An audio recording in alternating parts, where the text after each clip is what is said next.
ফজরের আজান পড়লো, আজান পড়ার পর মা বলছে যাও অজুর ব্যবস্থা করো, আমরা অজু করে এখন ফজরের নামাজ একসাথে জামাতে আদায় করব।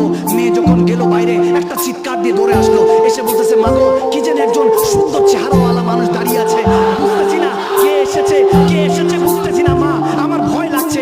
মা দৌড়ায় গেল, দৌড়িয়ে গিয়ে দেখেন ওখানের মধ্যে স্বয়ং গৌসুল আজম দস্তগীর মাহবুবে সুবহানী কুতুবে রব্বানী সাইয়েদনা আব্দুল কাদের জিলানী দাঁড়িয়ে আছেন, আর ওই চৌখাটটা ওই ঘরের কুড়ে ঘরটা চুমু খাচ্ছেন। ওই মা দেখে বলতেছে আপনি আমার ঘর চুমু খাচ্ছেন, এত বড় নসিব আমার হয়েছে।